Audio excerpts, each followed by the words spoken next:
Boa tarde, eu sou a professora Isabel Lopes, da atual diretoria do SINASEF Pará, e sejam bem-vindos.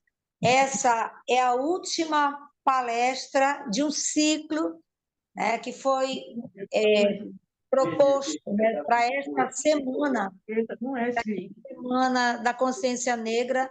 Só desliguem o microfone, por favor. O microfone, só desliguem, por favor. Obrigada.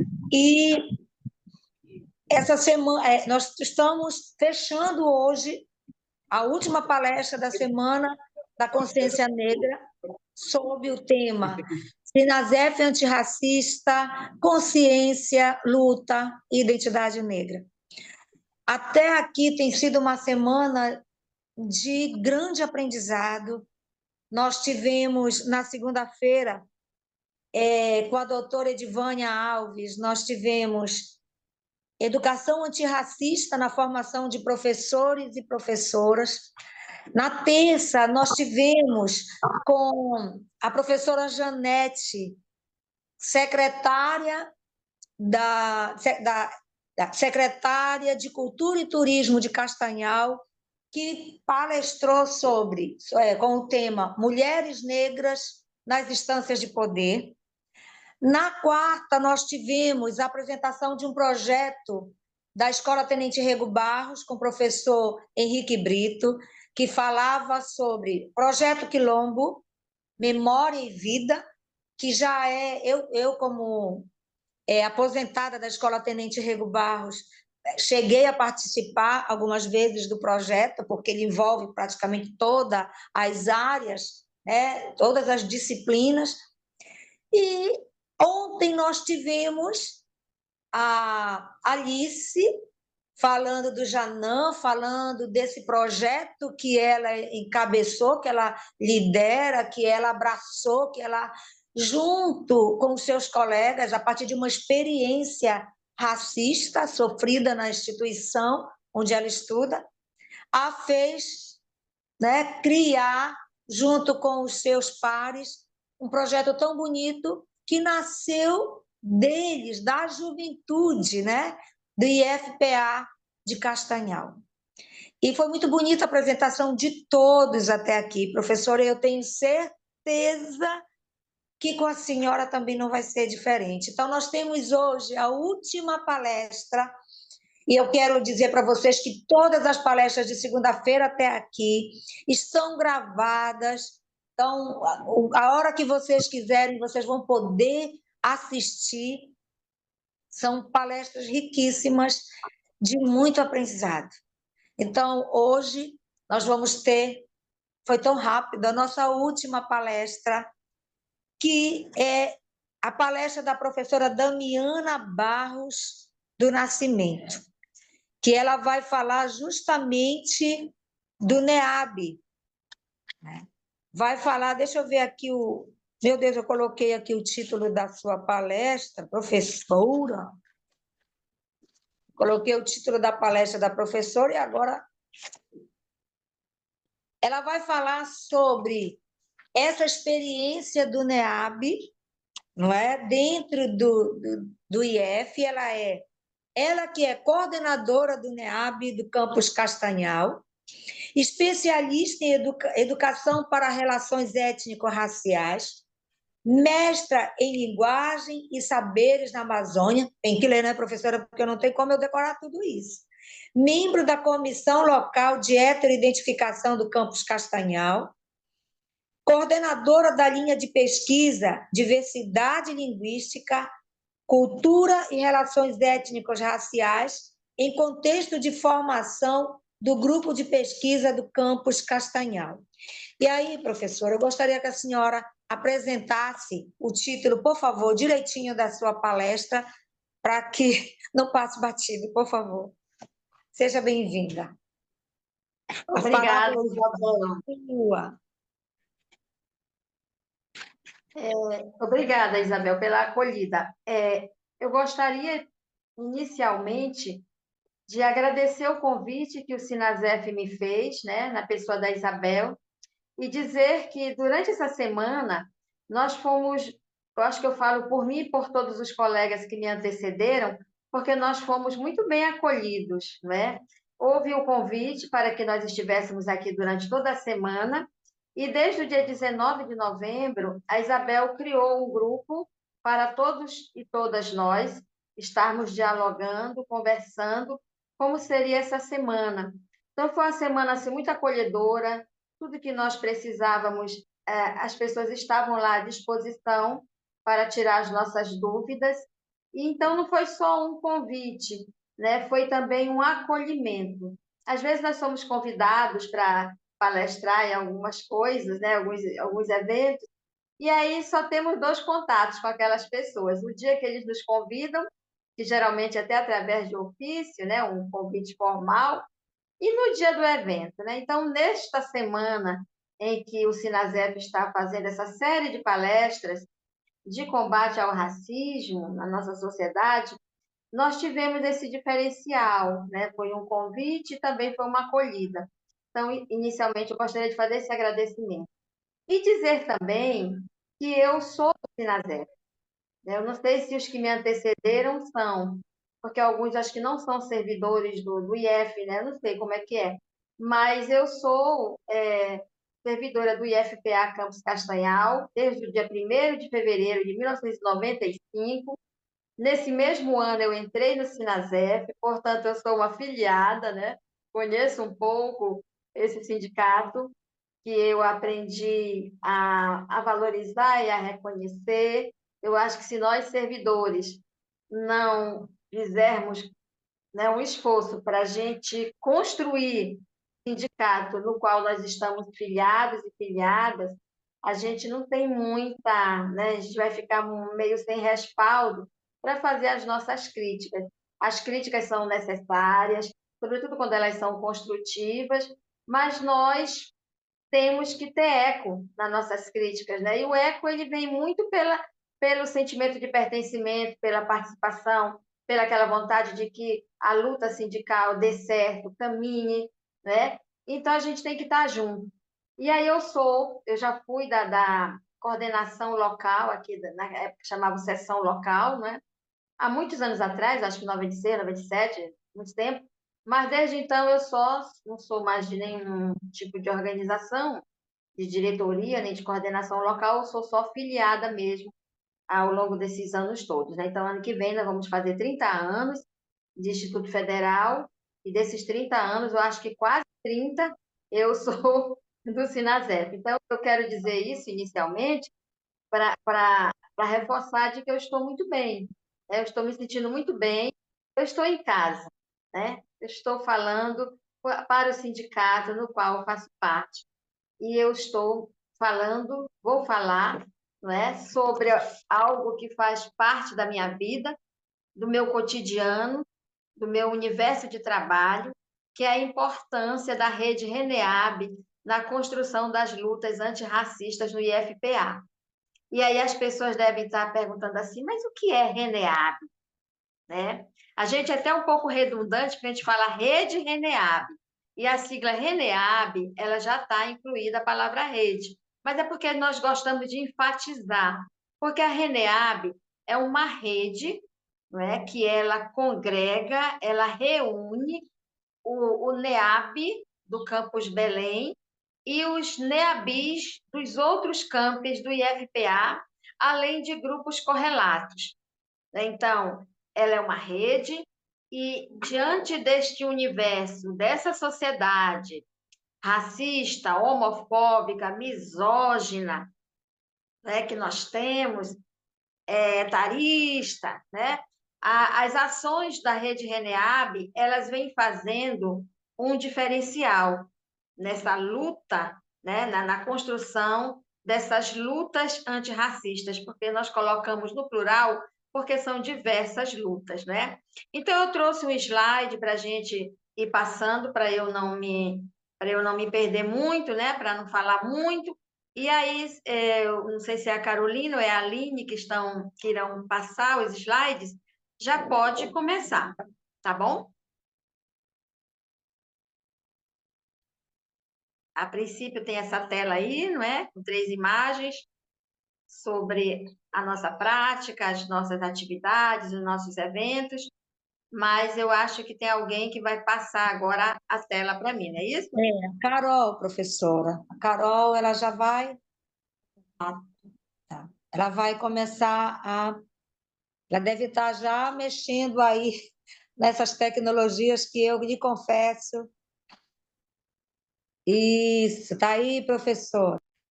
Ah, ótimo. Eu já falei um pouco sobre essa primeira tela, né? O tema, que é a importância da rede RENEAB na construção das lutas antirracistas no IFPA. Pode passar, né? A logomarca lá em cima da RENEAB, mas você já pode avançar, tá? E aí, eu gostaria de trazer uma memória, inicialmente, tá? Todos nós temos uma história, né? Quando a gente nasce, já tem toda uma história para trás, né? Antes do meu nascimento, alguém já escolheu meu nome, eu já tenho um pai, uma mãe, um avô, uma avó, uma casa, uma família, né? Tem algum evento sobre a minha vida? Minha mãe adoeceu na época da gravidez, eu não sei, minha mãe tomou vacina, sei lá. Nós temos toda uma história antes da gente vir ao mundo, né? E não é diferente nas instituições. E nós da Rede Reneab, nós temos a nossa memória também. Então, quando começou a nossa memória, né? Eu gosto de citar esse encontro de sensibilização e implementação da Lei 10.639, que é a lei, né, de 2003, como um dos momentos assim que eu considero um marco.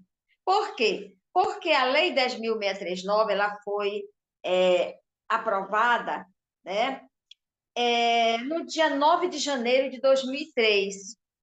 Só que, passado 3 anos, mais de 3 anos, foi quando a nossa Rede Federal de Educação Tecnológica, tá, começou a realizar pelo Brasil alguns seminários, algumas regiões, né, do Brasil, alguns seminários de sensibilização de implementação desta lei.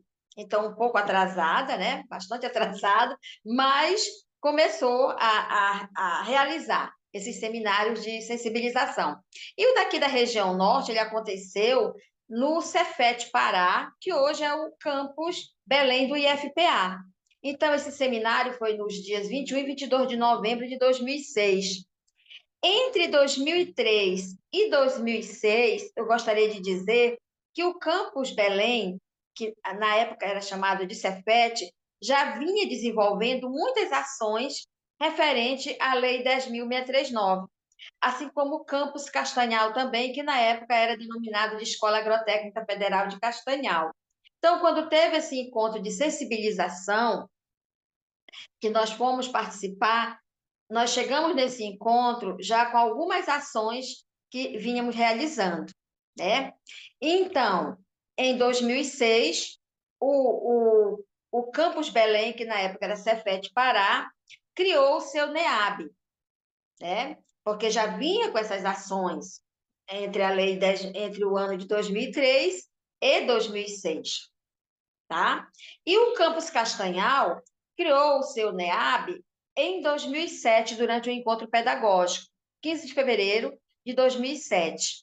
O diferencial era que, na época, não podia ter NEAB quem não ofertasse ensino superior, quem não era universidade, né? E o Cefet Pará já trabalhava, era um Cefet, né? Então já ofertava nível superior e conseguiu logo, né, legitimar, institucionalizar o seu NEAB. O NEAB do Campus Castanhal foi criado, né, referendado num encontro pedagógico, mas ele ficou vinculado à coordenação geral de ensino, tá? Porque não tinha, na época, essa autonomia. Mas as ações começaram a ser realizadas, tá? Nesse período todo, eu vou fazendo saltos, senão a gente vai ficar aqui até amanhã de manhã, porque a história da rede Reneab, ela é muito grande, graças a Deus, né? E aí eu Professora, gosto. à vontade, que hoje é a última palestra, então se realize. Nós somos todos ouvidos. E aí Pode. eu gosto de pular esta resolução 053 de 2010 para dizer o seguinte: Entre esse encontro em 2006 e essa resolução de 2010, acontece o quê? A criação do Instituto Federal, né? Que ele foi criado lá no dia 29 de dezembro de 2008, não é isso? E aí, quando chega em 2010, é o CONSUP, né, que é o Conselho Superior do IFPA, ele aprova a alocação do Núcleo de Estudos Afro-Brasileiros em todos os campi, porque em 2010 foi quando começou a expansão, né? Então, os novos campos estavam começando a ser criados, só que eu quero enfatizar que antes dessa resolução 053, o Campus Belém já estava ofertando especialização em educação para relações étnico-raciais. Por exemplo, eu sou formada, eu sou especialista em educação para as relações étnico-raciais, através de um programa, né, que foi iniciado no Campus Belém, em que foi criado 5 turmas em 5 campos diferentes, era Belém, Castanhal, Bragança, não sei se era Baitetuba, estou esquecida do quinto, não sei se era Altamira, não lembro mais, né? Mas aí nós, professores, pessoas ligadas à educação, estudávamos especialização nesses 5 campos.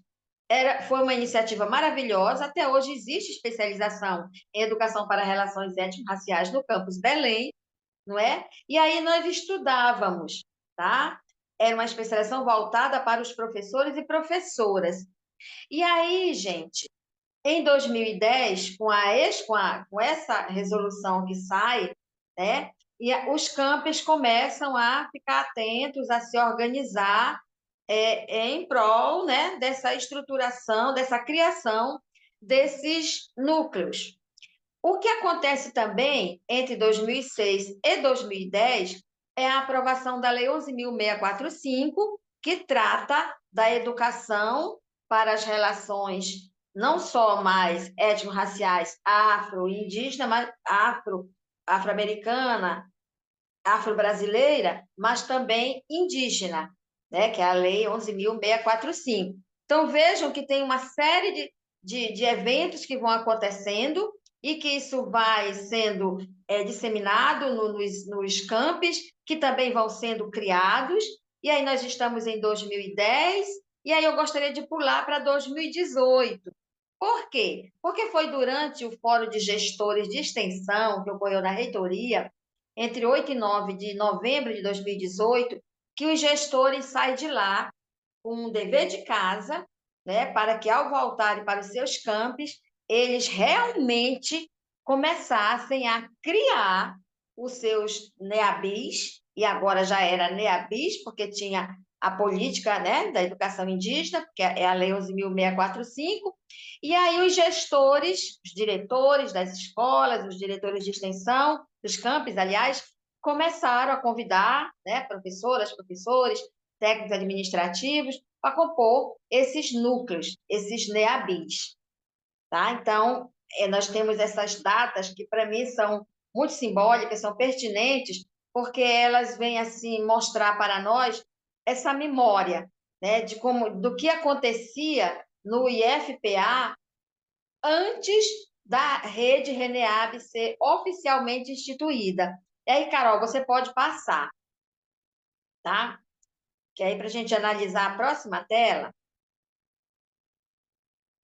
aqui, para mim, certo. E aí, dizer para vocês, depois dessa memória muito rápida que eu estou fazendo, tem outras coisas que a gente poderia estar debatendo, mas não cabe aqui agora, é que nós temos bases legais.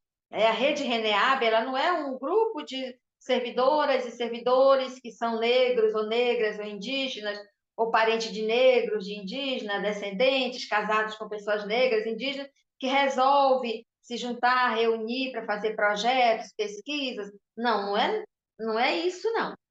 Pode ser tudo isso, mas nós temos bases legais, nós somos institucionalizados no IFPA. Né? Então, eu gostaria de citar aqui a Resolução 111, tá, de 2020, em que ela dispõe sobre a criação, composição, diretrizes, princípios e atribuições dos NEAB, dos NEABIs e dos grupos correlatos do IFPA, que é a RENEAB, a Rede RENEAB. E essa resolução, gente, ela foi construída pelas próprias pessoas que já vinham discutindo essas políticas, essas temáticas das relações étnico-raciais. Essa resolução, ela não cai assim do céu, ela não vem do Ministério da Educação, ela não vem da Secretaria de Educação Tecnológica ou da reitoria, não. Ela é uma política que ela é construída de baixo para cima por mulheres e homens que já estavam construindo essas políticas todas, tá? Gostaria de citar também que nós temos um regimento interno. A Rede RENEAB tem seu próprio regimento. E a resolução que a resolução que assegura esse regimento é a resolução 677 de 2022. Esse regimento da Rede RENEAB, ele também foi construído por essas pessoas que já estavam reunidas cotidianamente, debatendo, construindo essas políticas afirmativas no IFPA, tanto afro-brasileiras como indígenas. Tá? Dizer também que nós somos vinculados à Pró-Reitoria de Extensão. O NEAB e os NEABIs, eles são núcleos extensionistas, e por isso nós estamos vinculados à Pró-Reitoria de Extensão. E nos campos, nós, claro, evidentemente, nós estamos vinculados à diretoria, às DPPGEX. Né?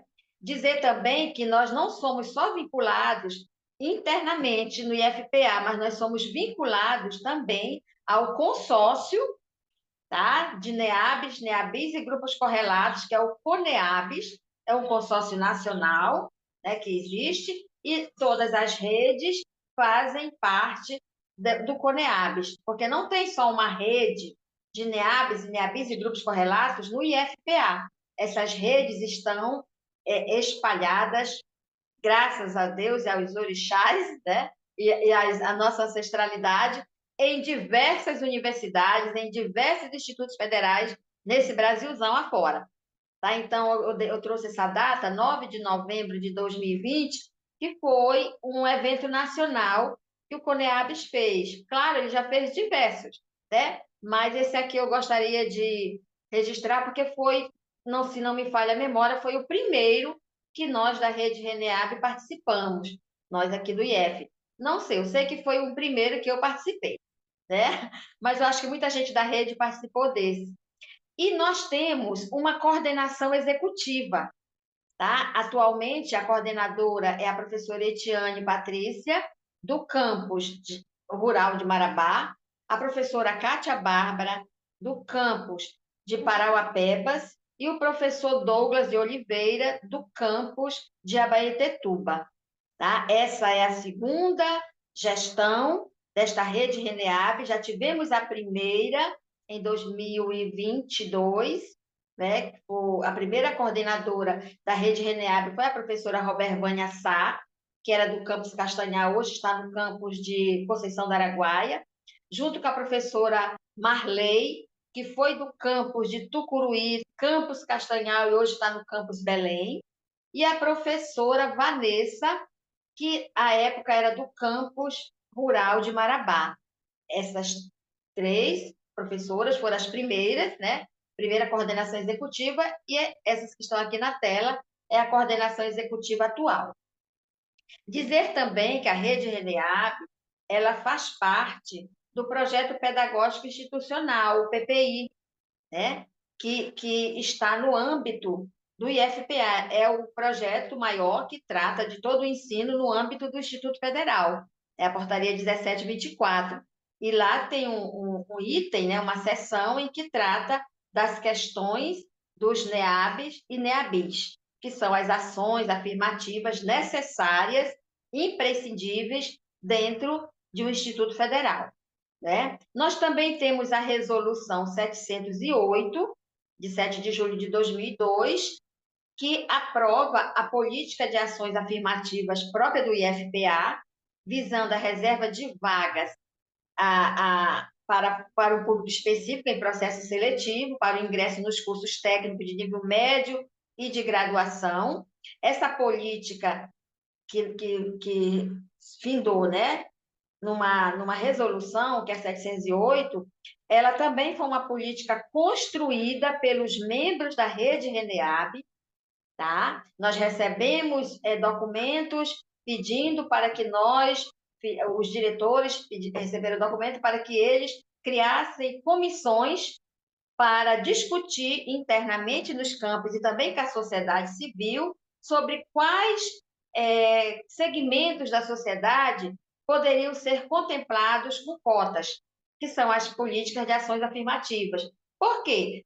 Os campos todos tinham suas próprias políticas de ações afirmativas, mas isso não estava reunido num documento só, numa resolução. Então, foi um momento muito profícuo, de muito debate, em que a Rede Reneab teria sido mais protagonista se não tivesse, em alguns campos, sido um pouco invisibilizada ou apagada ou esquecida em alguns campos, porque dizia que quem teria que estar à frente, lógico, é quem tem expertise nessa temática. Então, nós, dos núcleos, né, NEAB, NEABIS, deveríamos estar nessas comissões, mas em alguns campos, essas comissões, elas não... E coordenando essas comissões também, né? Pela expertise que temos. Mas em alguns campos nós tivemos assim, alguns problemas, né? As pessoas que coordenaram as comissões foram escolhidas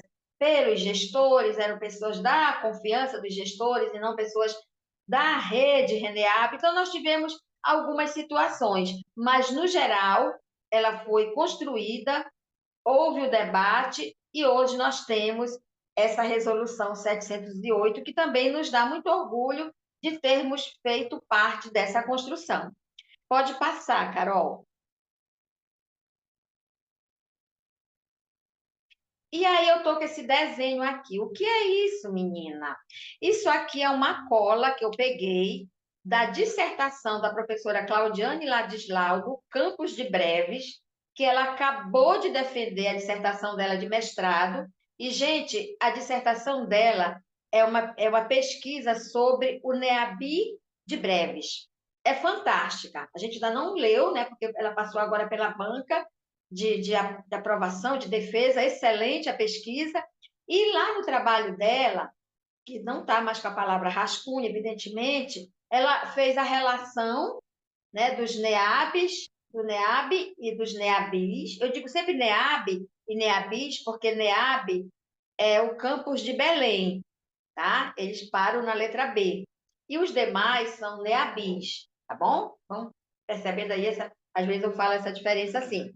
Então, ela criou, né, essa imagem, onde ela, em cima do mapa do Pará, para quem não é paraense que está ouvindo essa live, esse aqui é o mapa do Pará, e aí ela criou o, os locais, né, aonde tem camping. Então, aonde tem um camping do IFPA, tem o NEAB, tá? Então, vejam que de norte a sul, leste, oeste, centro-oeste do nosso estado, tem um núcleo, tem um NEABI articulado, atuando, fazendo valer essa política. Tá? Então, para a gente ter mais ou menos assim uma ideia por onde nós estamos espraiados em todos os cantos desse nosso Pará, tá bom? Pode passar, Carol. Então, nós somos 18 campos. Então, nós somos 18 NEABs, entendeu? E aí, gente, eu gostaria de tratar assim, de uma questão mais específica. Muito embora o NEAB tenha começado, o NEAB de Belém, o campus de Belém, do campus Castanhal, eles tenham começado como NEAB, né? Mas quando teve a aprovação da Lei 11.645 de março de 2008, que, por exemplo, o campus Castanhal adotou a legislação e passou a se denominar de NEABI, e quando a rede RENEAB é criada, né, sua resolução em 2020, nós começamos a debater nas diversas reuniões. a necessidade de nós estarmos conversando e dando conta também da demanda, né, que traz a Lei 11.645. Então, nós realizamos uma reunião na qual alguns campos disseram: vamos começar o debate, vamos começar a implementar a Lei 11.645, e dessas reuniões nós realizamos um encontro, tá? A aplicação da Lei número 11.645, de 2008, e a questão da invisibilidade dos povos indígenas nas instituições de ensino. Este evento ele é um marco, porque ele é o primeiro evento da Rede RENEAB sobre as questões indígenas. Tá? Ele ocorreu no dia 19 de novembro, véspera do Dia da Consciência Negra, né, Dia Nacional. Ele foi remoto, porque vocês lembram, nessa época vivíamos a pandemia, né, o pico da pandemia, a parte mais agressiva, e aí, claro, todas as ações nossas eram remotas. Quero ressaltar que quando a Rede RENEAB começa, nós não nos conhecíamos pessoalmente, que ela começa ali a se estruturar em 2020, 2021, então todas as ações elas eram remotas, né? Depois que nós passamos a nos conhecer. E neste evento remoto, nós trouxemos para conversar conosco a professora doutora Rosane Fernandes Caigangue, que é indígena, e o professor Antônio Jorge Paraense, que são dois pesquisadores das questões étnico-raciais indígenas, e foi um momento assim muito importante. Eles abriram assim, né, um leque de, de sugestões e de possibilidades de como nós estaríamos implementando a Lei 11.645 no IFPA. Depois disso, né, foi o pontapé inicial, continuamos a debater as questões indígenas nas nossas diversas reuniões, até que um dia nós resolvemos que deveríamos realizar um evento na Semana dos Povos Indígenas para aprofundarmos mais ainda as questões indígenas, trazermos indígenas pesquisadores ou não, né, ou povos mesmo de comunidades indígenas para debater e para aprendermos com eles. Porque essa que tem que ser a lógica, né? Aprendermos, temos muito ainda o que aprender, tanto com os indígenas quanto com os quilombolas. Então, a professora Ana Célia, do campus de Óbidos, ela deu a ideia de fazermos um puxirum, né, que é um simpósio indígena. E aí nós batizamos, né, de puxirum, porque puxirum significa mutirão, trabalho coletivo, né? E aí nós começamos a realizar. Então, a rede federal, a rede RENEAB, aliás, do IFPA, ela já está na terceira versão do seu puxirum.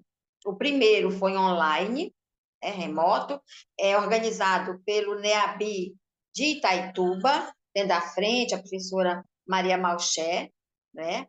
O segundo foi em 2022, foi sediado no campus rural de Marabá, essa foto que está aí, que vocês estão vendo à esquerda de vocês, se não me falha a memória, aí são os alunos do campus rural de Marabá.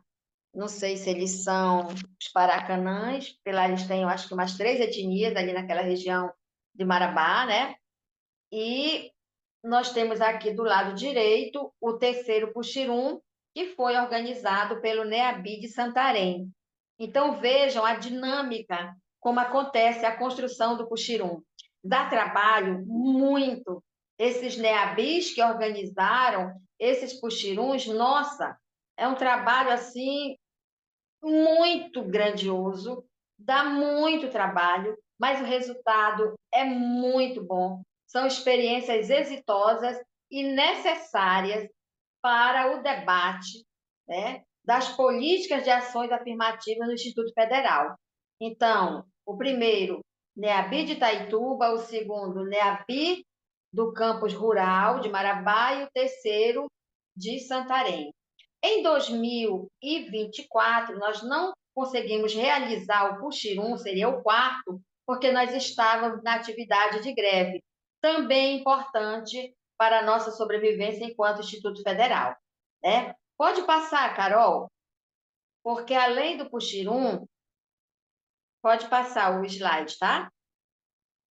Porque além do Puxirum, nós temos outras ações que são realizadas por outros campos. Eu dou exemplo aqui do meu, que nós realizamos desde 2019 o Congresso multidisciplinar sobre mulheres negras e indígenas. Esse ano nós realizamos a sexta versão, né? Nós já realizamos o quarto, foi o primeiro dia de evento, foi na aldeia Tembé, Tembé Teneterrara, aqui próximo, município de Capitão Poço, e sempre que podem, as lideranças estão próximos de nós e nós próximos deles, aprendendo.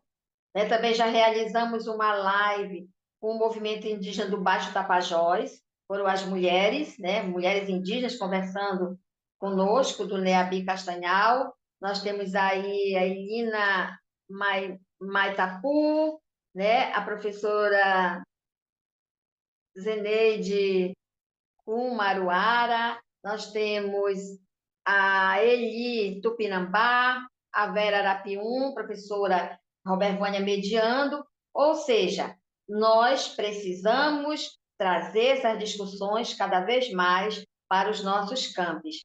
O campus de Santarém tem muitas ações voltadas para as questões indígenas, o campus de Altamira, se eu não me engano, já até ofereceu um curso uma vez voltado para as populações indígenas.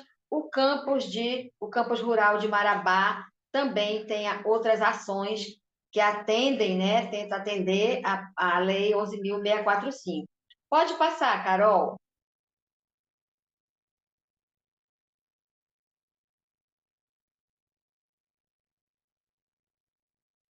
E aí, gente, eu gostaria de trazer aqui uma outra demanda que faz parte da nossa vida enquanto RENEAB no IFPA. Vocês sabem que são as aferições de heteroidentificação, não é? O que é a heteroidentificação? Vocês sabem que existe o Sistema Federal de Cotas, a Lei 12.711 de 2012 e a Lei 13.409 de 2016, a mais recente. Elas são as leis, né, que prevê, que assegura, que regulamenta todo esse processo de aferições, de autodeclaração, né, a política de cotas raciais nos cursos, nos processos seletivos das universidades, dos institutos federais aqui no Brasil. Isso aí a gente sabe que existe. Antigamente, a pessoa se autodeclarava preta, parda ou indígena, e isso era acatado pelas instituições.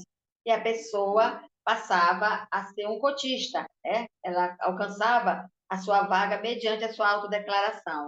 Depois foram feitas diversas observações, pesquisas e levantamentos. Percebeu-se que não adiantava somente alguém se autodeclarar, porque pessoas que não eram pretas, nem pardas, nem indígenas se autodeclaravam ser dessas etnias e findavam conseguindo as vagas que não deveriam ser dessas pessoas. Elas poderiam estar disputando, concorrendo, mas na ampla concorrência. Mediante muito debate, que não vai caber aqui agora, porque só aferições de heteroidentificação teria que ser uma live só para te tratar disso, e não ia dar conta. Então, mediante a essa demanda, essa necessidade, esse problema de injustiça, né, é que foram criadas as bancas de heteroidentificação. Quer dizer, não basta só eu me autodeclarar negra, mas a sociedade tem que fazer uma leitura de mim, se eu sou realmente uma negra, né? Uma leitura social. E aí, essas bancas de heteroidentificação, elas também, né, o IFPA, ele foi chamado a atuar, e em caráter de urgência, a instituir essas bancas, e aí daí, novamente, as pessoas que estavam debatendo, construindo as políticas de ações afirmativas na rede RENEAB, elas foram convidadas, né, a construir a resolução 224, que regulamenta todo esse processo de aferição de autodeclaração racial, por meio de ações de heteroidentificação no âmbito do IFPA. É o que está escrito aí de verde.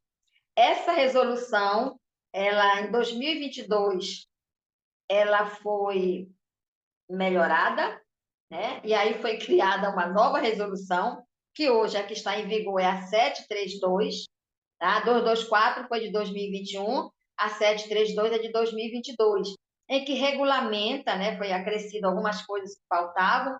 E aí nós temos, gente, no IFPA, nós temos essa resolução, nós temos essa política de heteroidentificação e ela é institucionalizada. Existe uma gestão sobre essa política. Então, como é que ela está estruturada no IFPA? Existe a coordenação institucional de heteroidentificação, vinculada à reitoria, e existe a coordenação recursal de heteroidentificação, quando aquela candidata, aquele candidato não aceita o resultado de indeferimento, ela tem um prazo para entrar com recurso, então existe uma comissão, né, que trata desses recursos e dá o seu parecer. Também existem as comissões locais de heteroidentificação em todos os 18 campos do IFPA. Existe uma comissão local. Em campo, aqueles campos que são grandes, que fazem muito processo seletivo, que recebem muitos candidatos e candidatas para as aferições, existem as bancas aferidoras. Belém tem banca aferidora, Castanhal tem banca aferidora, são as pessoas que ficam ali na reserva para colaborar. Mas essas pessoas têm o tratamento de direitos e deveres iguais aos membros das comissões locais, tá? Direitos e deveres iguais. E nós também temos a assessoria da Procuradoria do IFPA, ou seja, essas resoluções, esses resultados, tudo passa pela Procuradoria, tá? Não é uma coisa autônoma, independente, não. Isso tudo muito sério, muito respaldado na legislação, no direito, tá? E aí, como é que é constituída essas comissões locais? Primeiro, o presidente das comissões locais de heteroidentificação, eles devem ser membros dos NEABIs, tá? Por quê? Porque são as pessoas dos NEABIs que mais têm expertise nessa temática, porque a gente vive constantemente estudando, né? Então, tem que ter o presidente e mais 2 membros. Tem que ter também uma pessoa que seja indicada pelo gestor, alguém que tenha um cargo de gestão.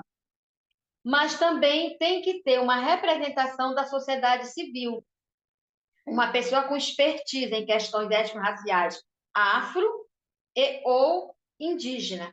Então, são comissões muito sérias, muito bem constituídas, né? E que seguem essa resolução, hoje a 732, e que está à disposição, né, de toda essa comissão recursal, a institucional, a recursal, a assessoria da Procuradoria, ou seja, é um trabalho extremamente delicado, extremamente sério e responsável, tá? Então, nós fazemos formações periódicas. Eu coloquei aqui essa do dia 23 a 26 de janeiro de 2021, porque foi a primeira que a gente fez, ainda em 2021, e até os dias atuais nós fazemos formação. Por isso que causa assim, muita preocupação em nós, quando a gente vê hoje que o processo seletivo do IFPA foi terceirizado, né, é uma instituição de fora que realiza e, consequentemente, também, né, coordena, né, dá a última palavra com relação às bancas de heteroidentificação, porque nós fazemos isso assim com muito cuidado, é muita formação, né? Então, de repente, mandam convites para todos os servidores, para quem quer ser aferidor, pessoas que não sabem nem o que significa heteroidentificação, que nunca fizeram uma formação, nem participaram de uma palestra, estão aí empolgadas, dizendo que agora vão ser de bancas aferidoras. E a gente se preocupa muito com isso. Ah, mas vai ter uma formação. É uma coisa mínima, gente. Mínima. Eu acho que nós já estamos na 7ª, se eu não me engano, ou é na oitava formação, e inúmeras vezes nós nos colocamos diante de situações delicadíssimas. Então, é um trabalho muito, muito sério. Tem um termo de confidencialidade, que ele é renovado periodicamente. Nós temos um e-mail institucional em cada campus, porque a gente não pode estar discutindo as questões de heteroidentificação assim, né? Existe todo um sigilo. Então, cada comissão local tem seu e-mail institucional. Existe um grupo de WhatsApp, que é aquele que é mais rápido para comunicação, para dinamizar a comunicação, mas as coisas sérias, as documentações, os vídeos das candidatas, dos candidatos, todos são guardados, armazenados em drives, tá? Porque não pode ficar assim, ninguém pode divulgar uma aferição, uma entrevista. É tudo muito sério, muito sigiloso, né? Então, a gente tem assim, toda uma preocupação. E nós do campus, nós do IFPA, nós não estamos só, né? Não é só o IFPA que faz a aferição. A UFPA faz, o Unifespa faz, a UFOPA faz, a UEPA faz. E aí, em 2023, ano passado, no dia 30 de outubro, nós realizamos o primeiro fórum de heteroidentificação do Estado do Pará. Outro momento histórico, gente. Então, reuniu o IFPA, a UFPA, a Unifespa e a UEPA. E passamos a manhã inteira debatendo sobre essa necessidade dessa política pública, sobre as adversidades, né, sobre as coisas que são críticas e as conquistas, né, a garantia dos direitos a quem realmente merece esse direito. Tudo isso foram questões que nós debatemos muito ano passado. E é um evento que tende a se repetir, porque ele é fundamental, ele fortalece as instituições que trabalham com bancas aferidoras que têm essa política da heteroidentificação.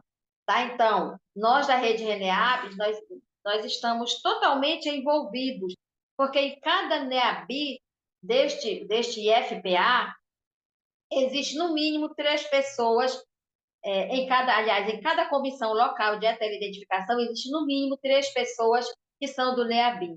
E a presidência dessas comissões devem ser sempre de um membro do NEABI. Entenderam a responsabilidade? Então, pode passar, Carol.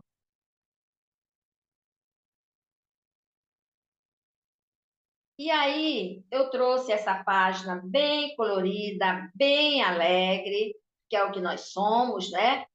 Que retrata um pouco de uma outra ação da Rede Reneab. Ainda há pouco eu falava do Puxirum, né, que o Puxirum acontece na Semana dos Povos Indígenas, ou seja, ela acontece ali em abril, se não der para fazer em abril, a gente faz no final de março, ou pode fazer ali no começo de maio. O importante é que a gente trate da temática, né? A temática tem que ser debatida, mas no segundo semestre nós temos o ENIG, então, é Puxirum no primeiro semestre e ENIG no segundo. O que é o ENIG?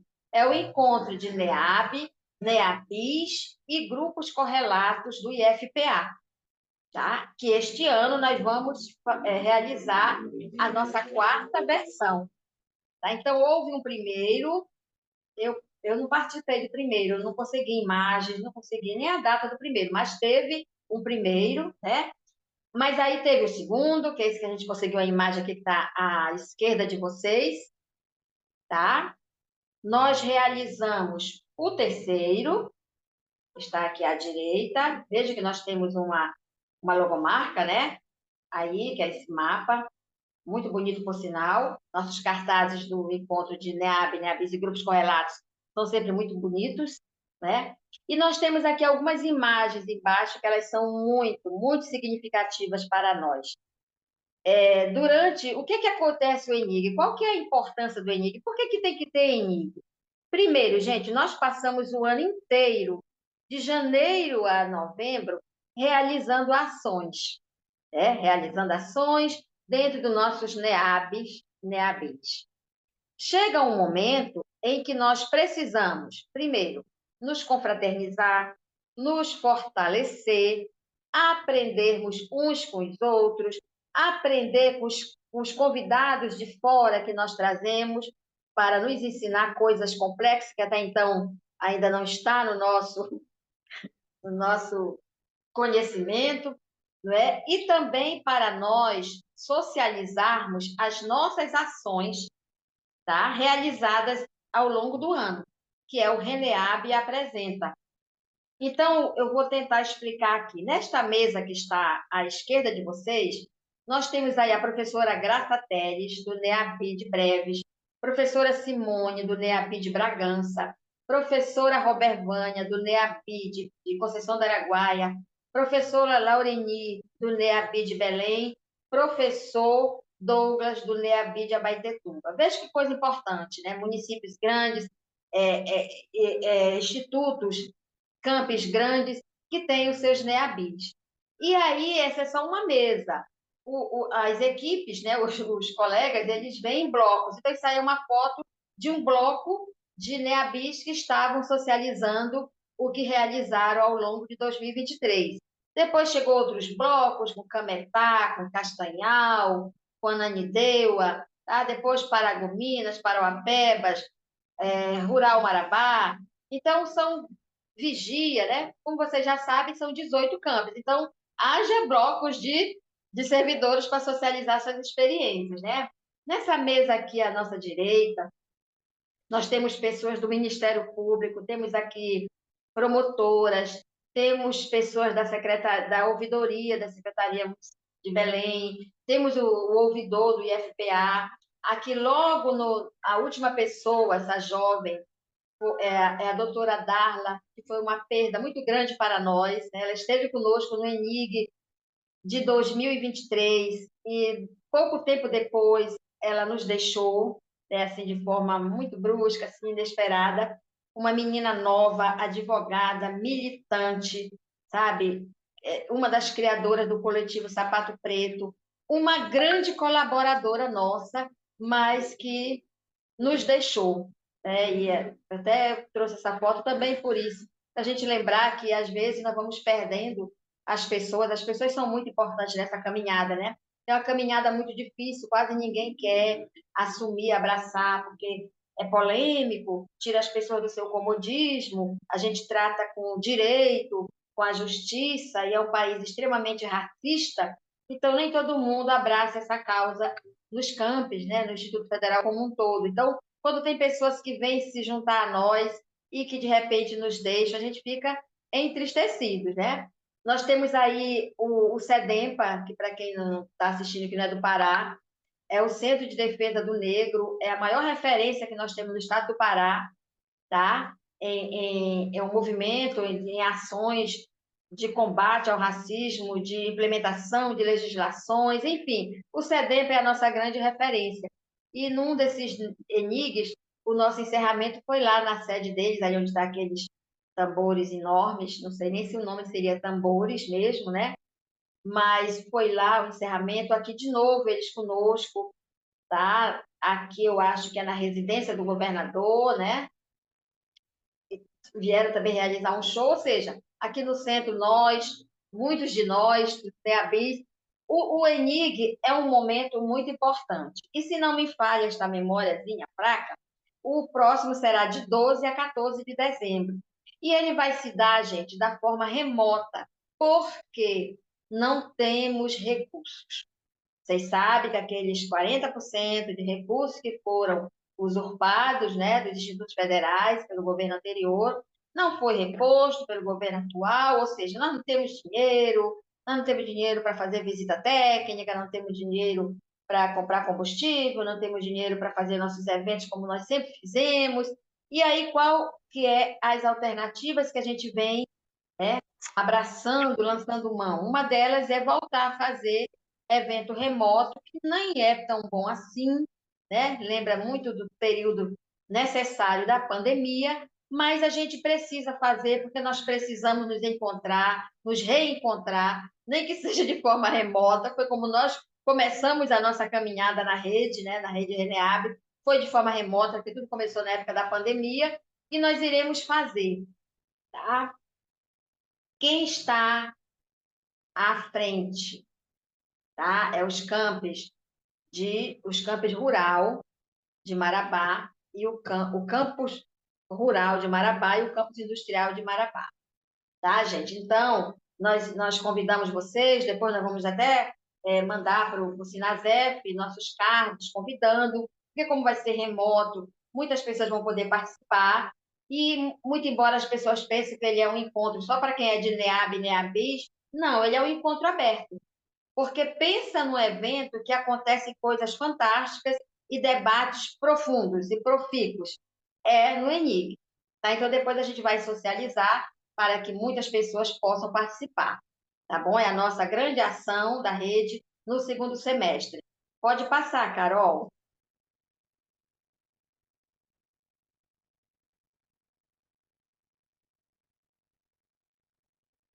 E aí, gente, um pouco assim da nossa produção. Aqui eu vou ser meio injusta, porque a nossa produção acadêmica ela é muito vasta. Tá? Ao longo desses anos, as pessoas da rede Reneab, elas produzem muito. Gente, não é gabolice, tá? Aqui nós temos essa cartilha que foi produzida pelo NEAB de Conceição do Araguaia. Já falei 10.639 vezes que racismo é crime, né? E nós temos aqui já do outro lado um livro em que uma das pessoas da rede Reneab, a professora Laurini, é a organizadora. Aqui no centro nós temos uma mostra fotográfica na qual a professora Marley foi curadora. Mais em cima nós temos uma portaria do primeiro Congresso de Mulheres Negras e Indígenas do Campus Castanhal, em que saiu a portaria, tá, do comitê científico. Então, essas quatro imagens, eu quero dizer para vocês que é o mínimo do máximo que é realizado pelos membros do NEAB e dos NEABIs, da rede RENEAB do IFPA.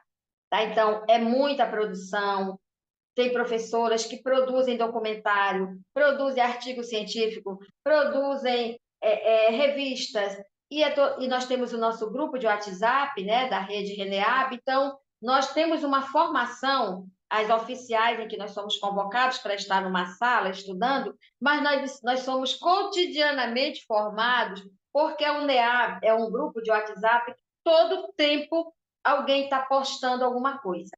É um livro que é lançado, é um documentário, é um filme, é uma legislação nova, ou seja, um crime de racismo que foi cometido e que precisa a gente saber para a gente até se prevenir. Ou seja, gente, é uma produção acadêmica muito, mas muito grande. Então, o que nós vamos ver agora, a partir do próximo slide, são apenas algumas das imagens que eu consegui, porque quando nós fomos convidados para essa palestra, nós estávamos também, pode passar, tá, a tela? Nós estávamos também organizando o Congresso Multidisciplinar sobre Mulheres Negras e Indígenas lá no Campus Castanhal. Então, era uma loucura. Mas aí tive que ir para o nosso grupo, para o nosso acervo, né, de imagens que nós temos, para tentar minimizar, né, trazer minimamente, aliás, a grande produção que nós temos. Então, eu queria começar com esse convite aqui, esse nome PNERC. Por quê? O que é o PNERC? O nome é grande, eu vou colar. É a Política Nacional de Equidade, Educação para as Relações Étnico-Raciais e Educação Escolar Quilombola. No dia 9 de setembro, o MEC nos convidou, fomos todos para Belém, tá? Participar dessa reunião que foi o lançamento desta política nacional. Por que que o PNERC é importante? Por que que o PNERC tem a ver com o Instituto Federal? O que é que o PNERC tem a ver com as questões afro-indígenas? O que é que tem a ver com a RENEAB? Primeiro, a portaria desta política nacional, ela diz lá, dentre outras coisas, que quando acontecer as formações nas secretarias municipais de educação desse Brasil afora, uma das instituições que estará responsável para fazer essas formações são os institutos federais. Então, olha a importância da rede Reneab, olha a importância de tudo que a gente estuda e debate, acumula de conhecimento, de produção de conhecimento. né? Então, esse lançamento foi no dia 9, justamente no dia que estava começando também o 10º COPENE, né? Que é o Congresso de Pesquisadores Negros e Negras, que acontece de 2 em 2 anos, acho que é 2 em 2 anos, né? Que é organizado pela Associação Brasileira de Pesquisadores Negros, a BPN, que este ano foi realizado em Belém, que foi um marco, né? Foi uma grande alegria para todos e todas nós, sediarmos a COPENE, a 13ª COPENE. E, gente, aqui é o mínimo, mas a Rede Reneab estava espraiada nas mais diversas ações que vocês possam imaginar dentro do COPENE. Tinha pessoas da Rede Reneab, desde a coordenação do evento, aqui no Pará, a mesas, lançamento de livros, lançamento de artigo científico, de projetos, debates dos mais diversos que vocês possam imaginar. Tá? Então, eu consegui trazer minimamente aqui, mas é um universo de atividades. Tá? E nesse período também aconteceu a reunião do CONEABS. Lembra que lá no começo eu me referi a uma que aconteceu em 2020, né? Mas elas acontecem periodicamente. Mas durante a COPENE, aproveitamos e teve uma reunião do CONEABS, que é para quem chegou depois entender que é o consórcio, né, de todas as redes que congrega, que reúne todos os NEAB, NEABIs e grupos correlatos das universidades e institutos federais do Brasil. Então, vocês imaginem o quanto que ressoa as ações da CONEAB, o quanto que é importante ter uma CONEAB para nós, brasileiros e brasileiras, que vivemos num país extremamente racista. Tá? Então, aqui nós temos a professora Marley, a professora Ana Célia, essa Ana Célia que é a autor, é a mentora do Puxirum, lembra que eu falei ainda há pouco? Professor Ataíde Júnior, da SEMEC Belém, aqui embaixo essa mesa redonda 77, a professora Marley, de novo, a professora Marley, ela é uma produtora de artigos, de documentário, de pesquisas, é a CAPES, ela é a CAPES, tá? A professora Robert Vânia, ao centro, professora Maria Malché do outro lado. E aí, gente, tem que ter gafe, né? Senão não tem graça. Essa foto aqui do lado, existe uma foto no nosso acervo fotográfico que tem muitas de nós nela. E eu, na pressa para terminar esses slides, eu trago essa foto para cá, pensando que se refere à 13ª COPENE. Mas não é, gente. Mas também é uma informação importante. Nós somos tão importantes enquanto rede, enquanto NEAB, NEABIS, que nós costumamos fazer parte dos conselhos municipais da igualdade racial. Vocês sabiam disso? Nós temos cadeira nesses conselhos. Então, essa foto é a foto da posse do Conselho Municipal da Igualdade Racial daqui do Campus Castanhal. E aí nós temos o professor Bruno Borda, mais conhecido como Bruno B.O., que faz parte do Conselho Municipal, e a professora Ana Lima também, que representa dentro do NEABI do Campus Castanhal a sociedade civil. Ela que vem do Núcleo de Estudos Afro-Brasileiros, da Secretaria Municipal de Educação aqui do município, então ela faz parte do NEABI, é uma grande referência também no município, eles dois estão compondo o Conselho Municipal da Igualdade Racial. E olha a nossa importância. O NEABI Castanhal foi convidado para fazer a palestra magna da posse, né? Quer dizer, isso é muito comum de nós todas e todos dos NEABIs sermos convidados e convidadas para estar contribuindo nos mais diversos espaços quando o assunto se refere à temática étnico-racial, afro-brasileira e indígena, tá? Carol, você pode passar.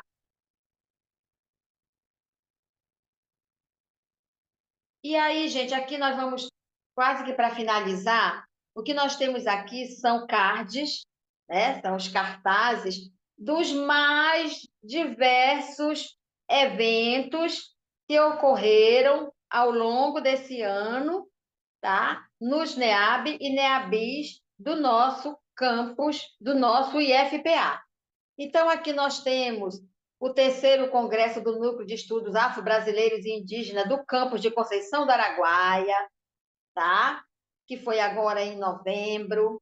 Aqui nós temos o Novembro Negro do campus de Cametá, Ancestralidade, Cultura e Resistência, que foi de 21, 22 e 23 de novembro. Roda de conversa, moda, arte, cultura, música, dança, oficina, exposição e muito mais. Aqui em Conceição do Araguaia, desfile de beleza negra, palestras, exposição fotográfica, lançamento de livros, sarau. Ou seja, gente, olha a diversidade de atividades e o mais importante dizer, envolvendo nossas alunas e nossos alunos, que é isso que importa, né? Aqui embaixo nós temos Capoeira Angola, história, filosofia, contribuições e importância na construção da cultura brasileira. Aqui nós temos o professor Berdan Medeiros, que é do NEABI de Tucuruí, contribuindo aqui neste debate. Nós temos aqui do lado o evento do dia 20 de novembro, que este ano foi feriado nacional, né? Dia Nacional de Zumbi e Dia Nacional da Consciência Negra, pela primeira vez no Brasil, feriado nacional, conquista do movimento negro e não de governo nenhum. Tá? Tem sempre que estar reafirmando isso. Tudo que os negros e negras conquistaram nesse Brasil foi um resultado de muito suor, muitas mortes, muitos sacrifícios. Então, nada é presente, tudo é conquista, né? E aí, o Campus de Breves celebrou como todo mundo deveria celebrar. Teve exposição, teve jogos educativos, teve estamparia, teve oficina, teve sorteio, teve dança, teve canto, tudo na praça, realizado, Negritude na Praça, realizado pelo NEABI de Breves, lá na Ilha do Marajó. Tá? Podemos passar. Podemos passar o slide.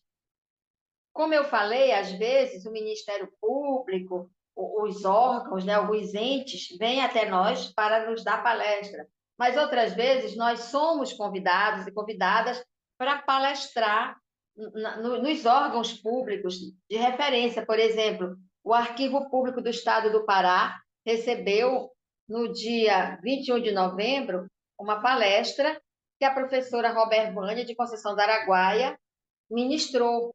Então, isso é muito importante para nós, essa ressonância, né? Esse espraiamento, essa dilatação das nossas ações, porque isso passa muito pelo reconhecimento que a sociedade tem com a rede Reneab. Nós temos aqui ao centro uma das tantas exposições de fotografias que o Campus Belém costuma fazer. Nós temos esta que nós separamos assim, hoje vocês sabem, né? A macropolítica, nós temos os jovens que são assassinados todo dia, nós sabemos que alguns policiais têm mais facilidade para ver um jovem criminoso negro do que um jovem branco criminoso, né? Então, aqui é bem emblemática essa imagem, que a polícia está aqui muito preocupada em prender ou reter jovens negros, mas os jovens brancos passam, né, com liberdade, com tranquilidade, como deveria ser toda a juventude brasileira, né? Então, nós temos aqui o projeto Coisas de Branco, do campus de... Eu não enxergo bem, né? Mas é o campus de Cametá, né? Cametá também muito atuante, pode passar. E aí teve clube de leitura, quarto de despejo de Carolina Maria de Jesus. A propósito, ela foi reconhecida essa semana, né, como uma das heroínas do Brasil. Leitura fundamental, que bom, né? E aí nós temos aqui, continua, olha, a Semana da Consciência Negra, realizada pelo NEABI de Paragominas, Café Sociológico, que é um projeto que já existe, né? Ou seja, nossas ações elas não se dão somente na Semana da Consciência Negra, tá? Desfiles, palestras, exposições científicas e culturais. Nós tivemos aqui Campos de Breves, o simpósio de questões étnico-raciais e diversidade, falando da temática do racismo ambiental. O Campus de Breve vem tomando essa política com muito afinco, vem realizando muitos eventos, porque eles estão lá no centro do Marajó, sofrendo todas as sequelas, todas as consequências desse racismo ambiental, dessa falta, né, de inteligência de que nós estamos destruindo o nosso mundo, né? Não existe um planeta reserva para nós, e o Campus de Breves, eles estão a abraçar essa causa, então são várias as atividades que Breves vem desenvolvendo.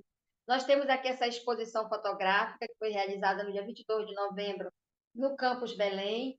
Nós temos aqui à nossa direita os cards de como foi a beleza da Semana da Consciência Negra, feita pelo NEABI de Santarém, tá? Leituras de livros, documentários, palestras.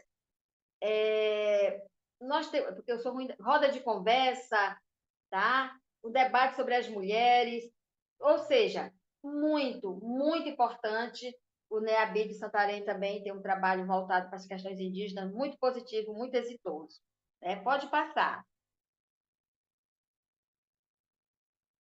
Pode passar o slide. Como eu falava, né, a Rede Reneab, ela faz, em parceria com os NEABIs, ciclo de formação para nós. Né? Então, o primeiro ciclo de formação para as relações étnico-raciais da Reneab deste ano foi em parceria com o NEABI de Breves. Foi maravilhoso esse evento, também tratando de quê?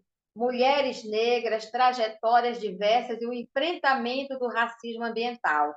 Como eu falava ainda há pouco, né? Campus Breve abraçou essa causa como ninguém, né? Aqui nós temos o campus de Itaituba, o NEABI de Itaituba, que realiza lá um projeto chamado Central Filosófica, que também está trazendo pessoas do NEABI ou de fora, para debater, para conversar sobre as questões étnico-raciais e também indígena. Temos aqui nesse card rosa o professor Bruno Borda, que é do campus do NEABI de Castanhal. Temos aqui o professor Marcos e o professor João Aparecido, que são do NEABI de Itaituba. Nesse card azul, a nossa coordenadora, gente, essa que é a professora Etiane, tá? Atual coordenadora da Rede Reneab. Nesta live do dia 17 de outubro, também com o professor João Aparecido. Aqui embaixo nós temos o professor Berdan, numa atividade em parceria com a UEPA, tá? Ele é esse último aqui, foi palestrar. Nós temos aqui do lado, lembram do que eu falava? Campos de Breves. Campos de Breves assumiu mesmo. Isso é lindo, gente. É para ser seguido, né? Olha esse documentário aqui, Rios de Memórias, tá? É o protagonismo de mulheres negras na origem e trajetória do NEABI, do IFPA Campos Breve do Marajó, direção da professora Claudiane Ladislau. Lembra que eu falei dela lá no começo? Ela que acabou de finalizar uma dissertação de mestrado sobre o NEABI Campos Breve. Essa dissertação não é só uma escrita, mas tem todo um trabalho de audiovisual, de pesquisa, e aí foi realizado no dia 25 de setembro, tá? E foi lançado esse documentário, não sei se ela vai levar para o encontro do ENIG, né, para a gente assistir, eu não sei como é que tá, mas é um documentário necessário, temos que assistir, tá? Pode passar.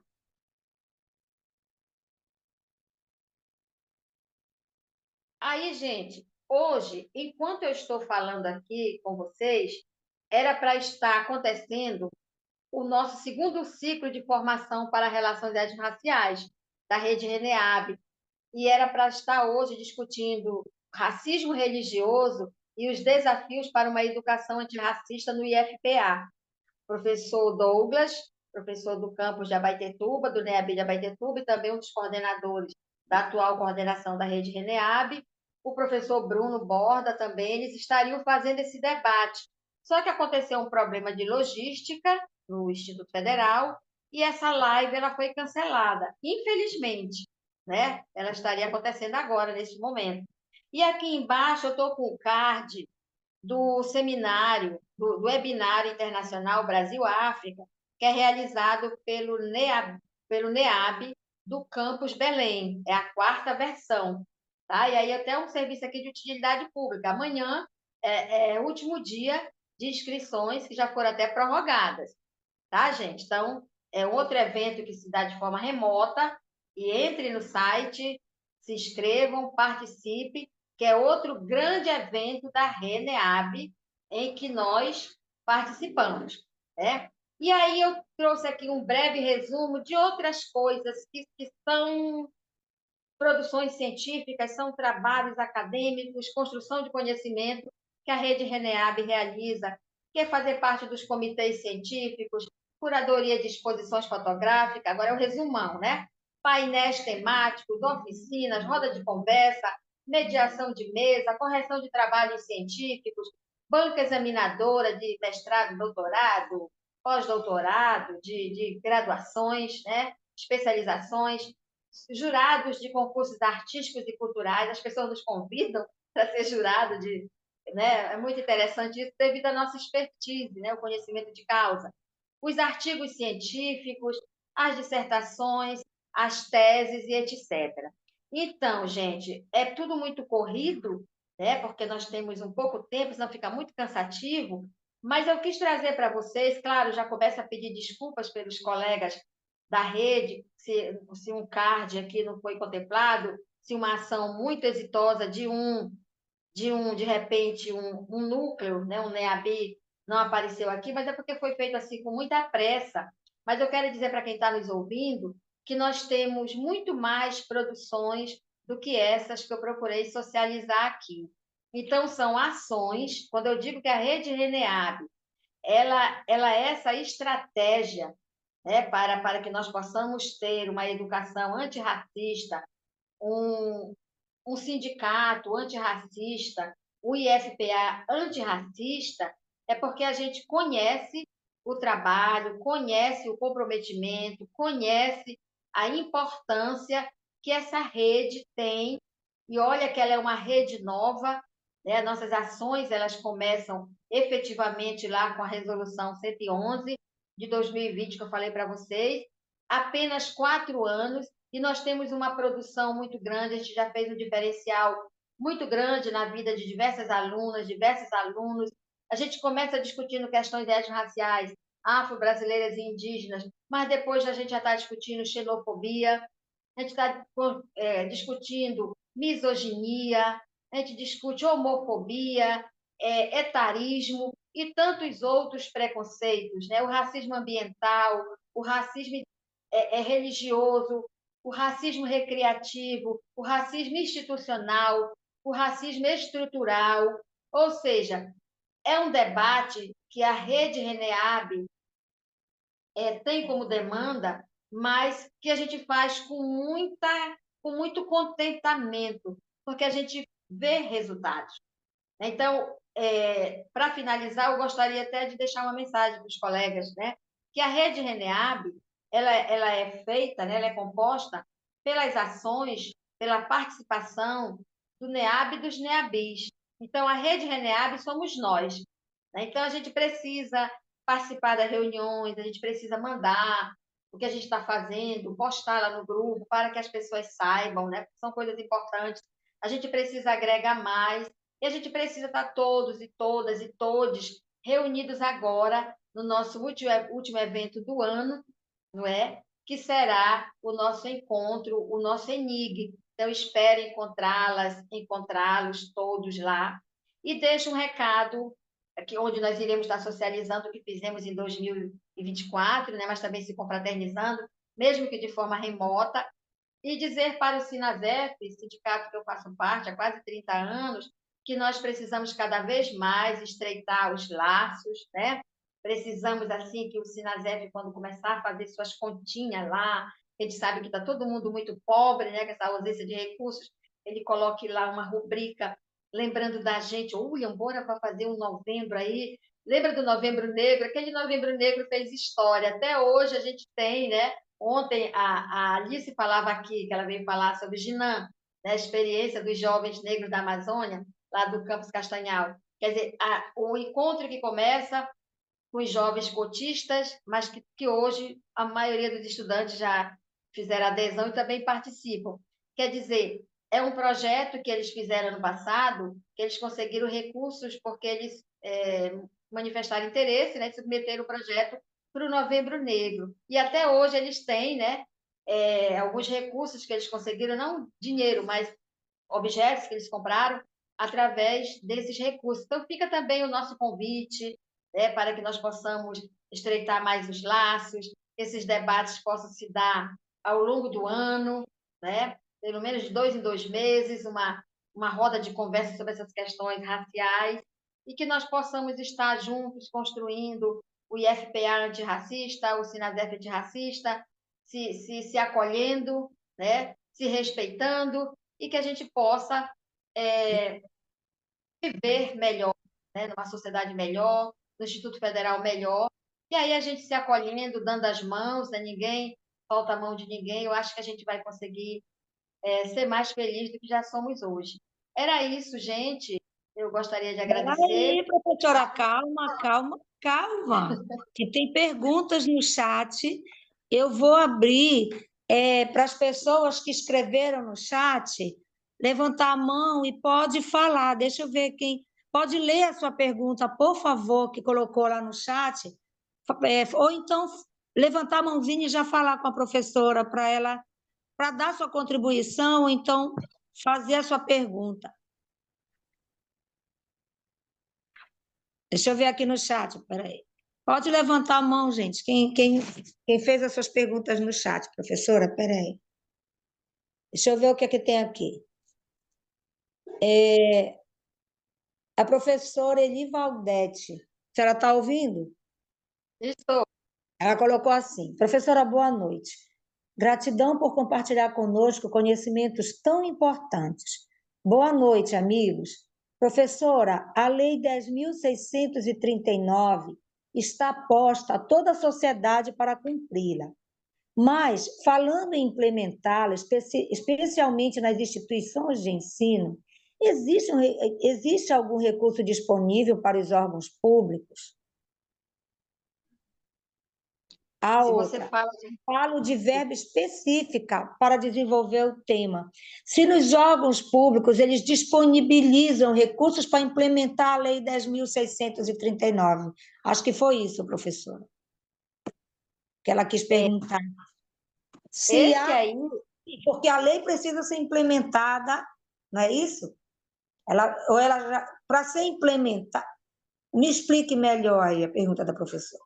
deixa eu explicar. A Lei 10.639, ela foi promulgada, né, no dia 9 de janeiro de 2003, na primeira gestão do governo petista. Então, essa lei, ela, como eu falei, que tudo que é para negros e negras e indígenas nesse país é reivindicação, né?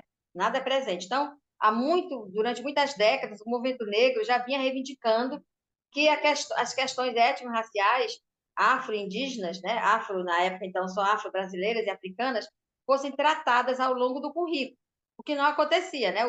O livro escolar era da página até a última da capa até a última página era europeu, aquela coisa toda, quando retratava o negro, era numa situação de vulnerabilidade, retratando a escravidão, algumas situações mesmo bem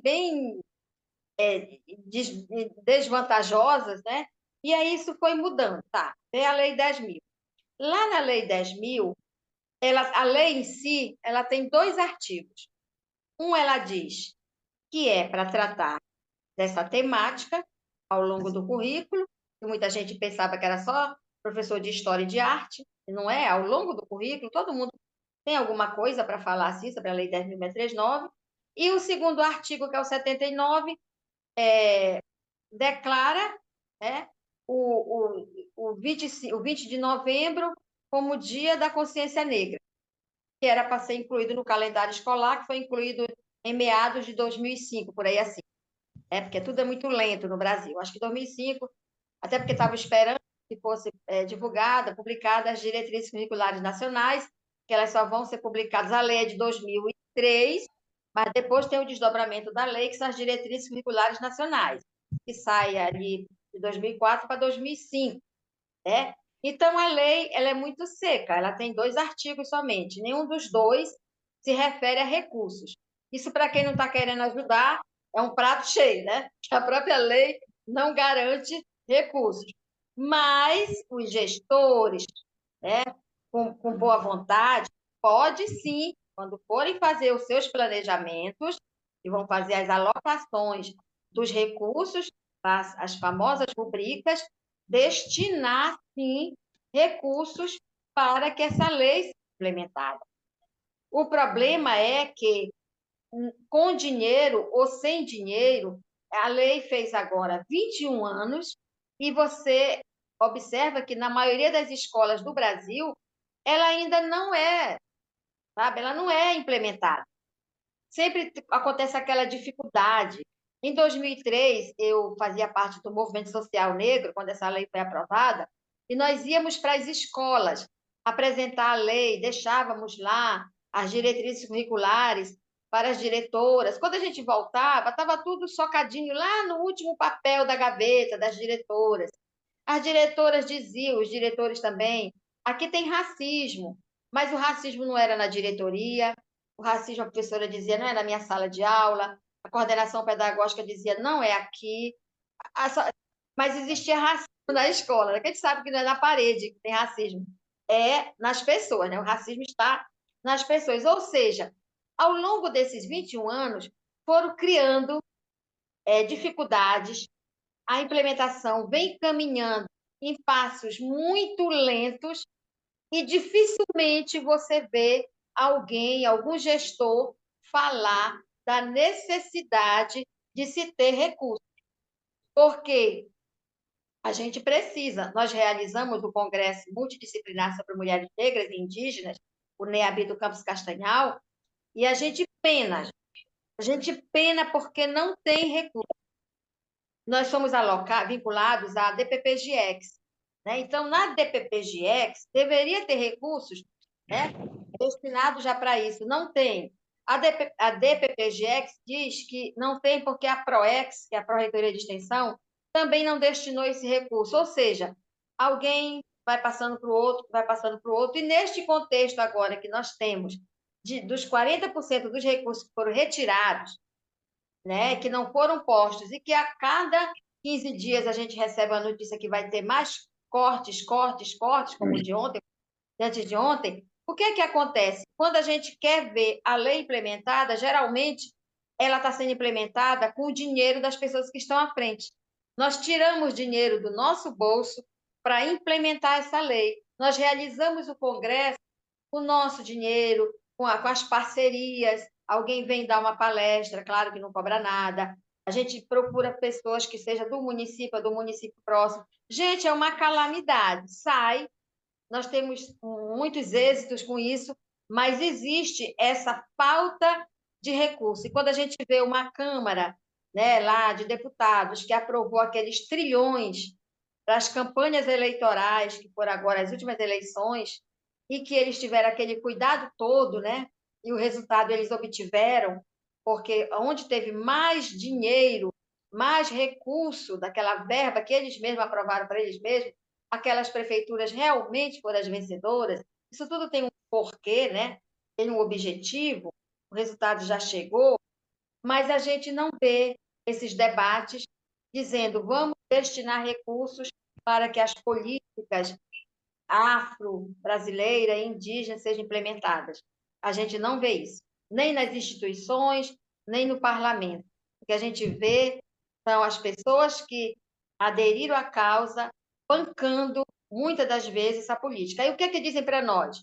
Vocês têm que escrever projetos, vocês têm que submeter esses projetos na FAPESPA, não sei aonde, não sei onde mais, é a Lei Paulo Gustavo, ou seja, já disseram para nós, se nós quisermos continuar essas políticas, a gente tem que destinar um tempo da nossa vida, que já é totalmente, né, preenchido, para fazer esses projetos. Vou dar um exemplo bem explícito.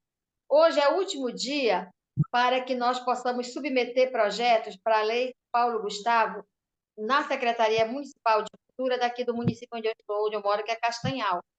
Hoje é o último dia. Mas quem disse que eu tive tempo de pensar em conseguir menos abrir esse edital, ler, para tentar fazer alguma coisa? Porque a nossa vida é assim, né? Então, Eu, particularmente, não tive tempo. Eu acho que eu e mais um bocado de pessoas de Castanhal também não tiveram tempo. E aí é um pouco dinheiro, é um pouco recurso, mas já entra alguma coisa. Então, tem toda uma situação, já jogaram a bola para nós. Ou seja, são vocês que têm que correr atrás de recursos. E aí o que nos resta é pedir e falar, né? Dizer onde tem concentração de recursos e aonde não tem, porque isso aí né? É invisibilização. E a gente tem que falar, mas a situação é essa. Eu não consigo é, dizer uma outra coisa, nem botar panos quentes, como a gente chama, né? A realidade é essa. Professora, alguém mais gostaria de fazer alguma outra contribuição? Fazer alguma fala?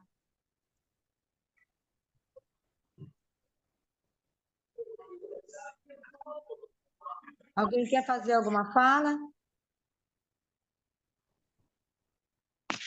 Bom, professora, acho que Alô? alguém... Oi, pode falar. A Sônia. Oi, Tá me Sônia. escutando? Alguém está escutando? Pode ligar sua câmera. Eu É estou só escutando. vir na tela. Ah, Pode, eu sou meia, pode como é que se diz?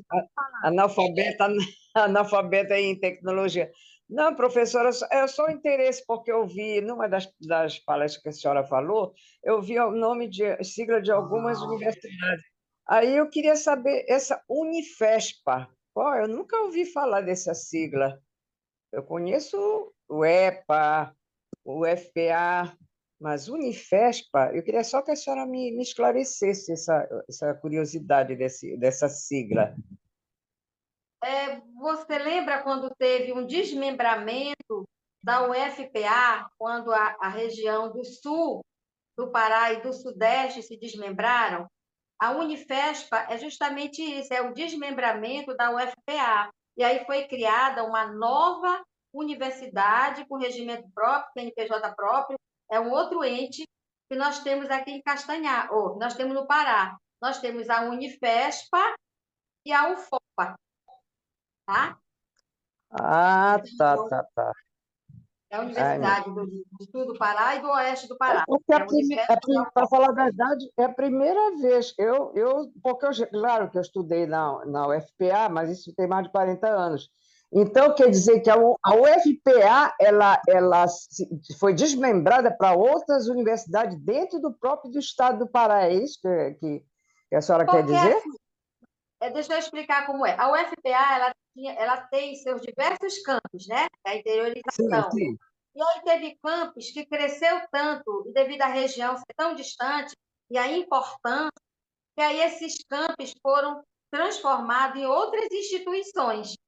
Eles não são nem, assim, braços, ramificações da UFPA, não. Eles são independentes. Ah, então foi Ah, e criado tem. mesmo, tá? Ah, tá. Elas não estão ligadas ao FPA, têm independência própria, têm legalidade própria, né? Exatamente. Ah, tá. A UFPA continua com seus campos, o seu programa de interiorização, tipo aqui no campo, aqui em Castanhal tem o campus da É, UFPA, em Brasília, eu tá bom? lembro disso. Certo, certo. Obrigado pela essa informação. Foi muito, muito boa essa contribuição, professora, dentro do. É por isso que é bom a gente assistir essas palestras, que são coisas assim que eu nem imaginava que tivesse no caso dessa sigla. Muito obrigada pela sua palestra, pela sua fala, bem esclarecida, bem objetiva, viu? Tá? Obrigada mesmo pela. A gente vai aprendendo, quanto mais, é aquele ditado, quem mais ensina, mais aprende, né? E a gente, como É, ouvinte, né? Para mim foram novas essas informações, ok? Muito obrigada. de nada. bom, professora, o que eu quero lhe dizer é assim, é uma pergunta que eu quero fazer. Tem muita produção, né? A Rede NEAB, ela tem muita produção. Essa produção, professora, ela não pode ser vendida e uma parte fica para o autor, porque merecidamente, né? Para quem fez, para quem construiu, para quem se debruçou para escrever um livro, para fazer uma cartilha, para fazer. esse material, ele não, como é que eu poderia, ele não é vendido, ele fica só na biblioteca de vocês, ou os autores de toda essa produção, eles chegam a vender seus livros e não vai numa parte para o Reneab, nem um pouquinho? Ou eles também não têm um apoio para que possa difundir, divulgar e colocar para conhecimento, mas vendendo, professora, para valorizar o trabalho desses professores, desses profissionais, né, do pessoal da Rede NEAB, e também, não só para eles, mas sobrar também para poder fortalecer essa rede financeiramente? Ou não pode? Se você produz dentro do IF, dentro da rede RENEAB, você é proibido, digamos assim, de colocar para venda o que você produz. Me tire essa Tá. dúvida. Primeiro, tem pessoas que vendem sim seus livros, né? Mas você sabe como é a cultura do brasileiro, né? O brasileiro não lê. O brasileiro, ele vê o WhatsApp, TikTok, mas ele não abre um livro, né? Com as exceções. A gente sabe que a cada ano a Feira do Livro diz que mais pessoas visitaram a feira, mas, no geral, o brasileiro não lê. E aí, algumas dessas pessoas, elas conseguem vender seus livros, mas, às vezes, o valor que é alcançado com a venda desses livros, ele já é para cobrir as despesas, porque o livro, ele não é a gráfica, a pessoa que faz a editoração, a que faz a correção, tudo gasta, né? Então, às vezes, a pessoa vende o livro, mas já é para cobrir as despesas. Se tem alguém que pega um pouquinho e deixa para o seu NEAB, eu não sei. Talvez não, porque geralmente é para cobrir as despesas. Por exemplo, teve agora o Copene. O Copene, que foi uma experiência maravilhosa para nós não tivemos recursos para participar do Copene. Então, todo mundo que foi para o Copene foi tirando dinheiro do seu próprio bolso. Então, vem os colegas de Santarém, de Parauapebas, de Conceição do Araguaia, de Marabá, você imagina. E aí, como a palavra oficial é não tem recurso, por causa de vários motivos, não é um evento da rede, não é um evento do IFPA, então, mesmo que fosse, não teria, porque não tem mesmo, essas pessoas, mesmo que elas vendam esses livros, eu acredito que elas possam estar. Eu não estou dizendo que se acumula dinheiro com isso, não, porque não é por aí. Mas se alguém arrumou algum dinheirinho, foi para pagar a sua passagem de volta, por exemplo. Eu lembro que uma colega nossa, ela lançou um livro agora, e ela vendeu alguns exemplares aqui na 10ª Copene, em Belém. Mas ela tinha vindo de ônibus do sul do Pará. E ela já tinha gasto dinheiro, né, para comprar passagem. Passagem é coisa que ninguém pode pagar depois, né? Pagar de entrar no ônibus. E eu fiquei imaginando, eu estou dando como exemplo o caso dela. E ela gastou tanto para poder estar presente na Copene, lançando o seu livro, eu acho que o gasto foi maior do que. Não tem a história da receita e da. Eu não sou da contabilidade. O gasto é maior do que o ganho. Eu acho que é mais ou menos por aí. Nós temos uma editora no IFPA, mas eu não gosto de falar as coisas quando eu não tenho muito conhecimento de causa. Mas o que eu ouço é alguns colegas relatando o quanto que é difícil você publicar alguma coisa na nossa própria editora. Tá? Eu não quero falar nada mais além do que isso para não ser leviana. Né? Mas eu não sei se é uma questão de logística, se é uma questão de política interna, eu não sei, mas não é fácil publicar na nossa própria editora. Muita gente publica, tem mais facilidade para publicar em editoras de fora do que na de dentro. Então, tudo isso já vai dificultando. Também tem aqueles livros que, quando eles são de convênios, são de projetos, são de programas, são de parcerias com outras universidades, às vezes tem umas regras em que a pessoa não pode realmente vender, né? Ou seja, assim como no Brasil os músicos não vivem, né? Dificilmente um músico vive da música, o escritor brasileiro dificilmente ele vai viver de vender livros, e, sobretudo, uma pessoa que escreve sobre questões étnico-raciais. Aí está mais difícil mesmo. Então, às vezes, a gente luta para que o nosso trabalho, o nosso artigo que a gente tem, ou o capítulo que a gente tem no livro, a gente luta para que isso chegue a mais pessoas. Então, a gente doa um exemplar para as bibliotecas. Geralmente, a gente faz é doar para ver se aquilo chega a mais pessoas. Mas essa comercialização, isso aí não faz parte da nossa realidade, e mediante tudo que eu falei aqui, tá meio difícil, viu? Tá meio difícil. Sim. O que acontece é que, às vezes, nós mesmos compramos os livros. Eu sempre compro, lá na Copene, eu comprei alguns livros, a gente compra, porque a gente sabe da importância da escrita daquele colega, do resultado daquela pesquisa, a gente quer aprender um pouco mais, mas isso não dá para ninguém dividir com o NEAB, não. Não dá. Professora, que aula!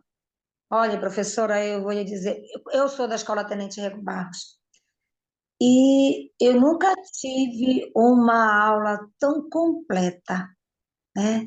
Porque me fizesse um aprendizado tão grande e a respeito do NEAB, que eu queria entender a sigla, são tantas siglas e a senhora explanou de forma tão didática.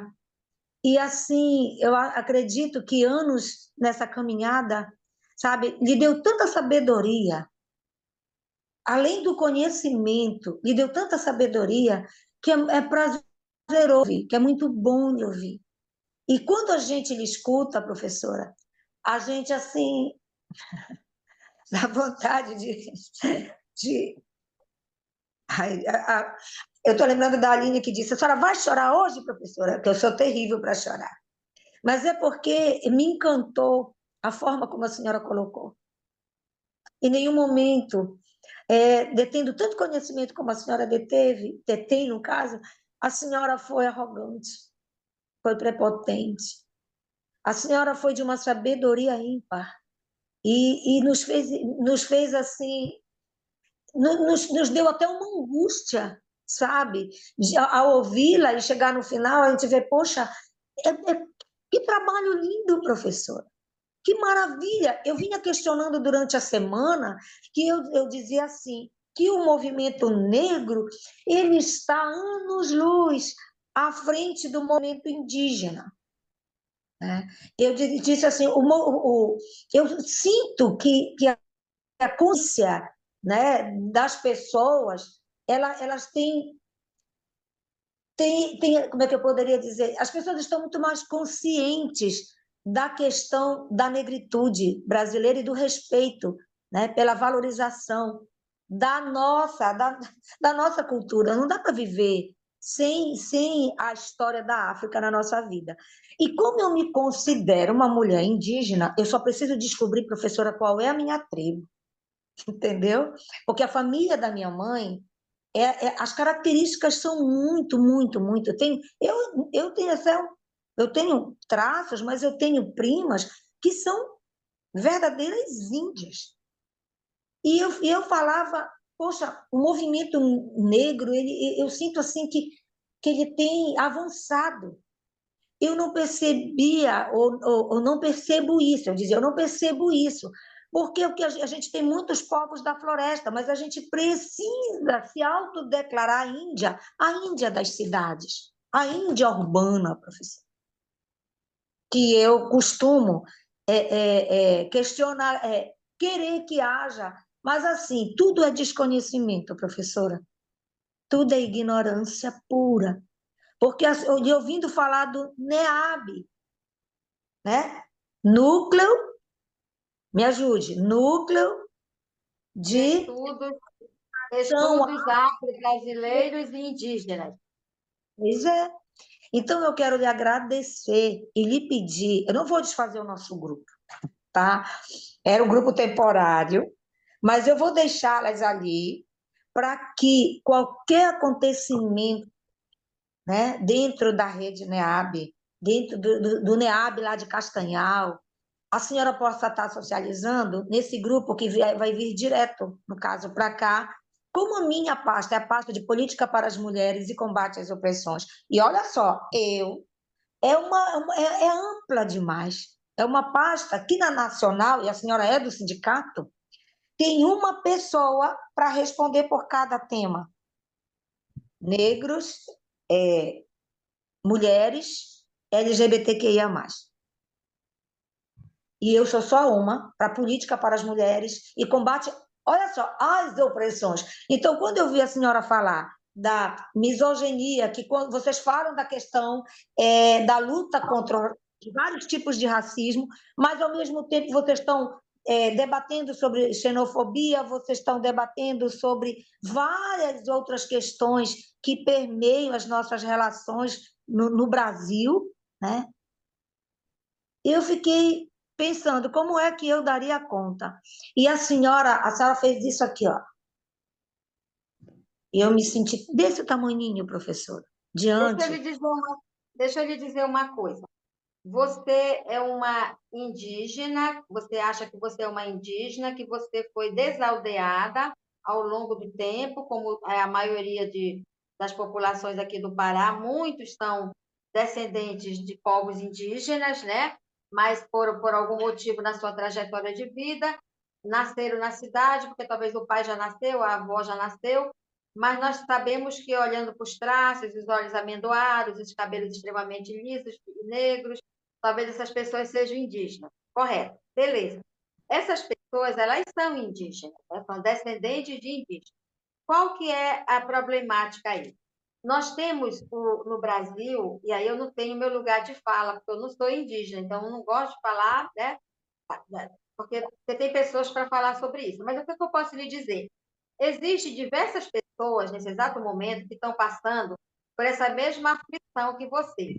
Elas se sentem indígenas, sabem que são descendentes de populações indígenas, mesmo sabendo qual que é a etnia, se sente uma pessoa indígena, e aí hoje não pode mais chamar Índia, né? Tem que ser indígena a palavra, não pode mais chamar tribo, comunidade, né? Ou etnia. E aí, dizer que muitas pessoas estão nessa mesma situação.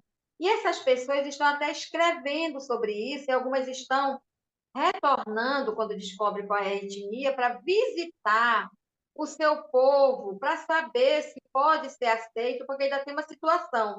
Muitas comunidades indígenas elas ficam preocupadas, porque com essa política de cotas, assim como tem aquelas pessoas que passam maquiagem nos braços para ficarem entretecidas, né?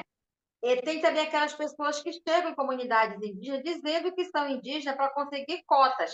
Por incrível que pareça, isso acontece. Por quê? Porque a gente não faz aferição de indígenas. A gente olha, a quem está coordenando o processo seletivo, olha a declaração que a Associação Indígena encaminha.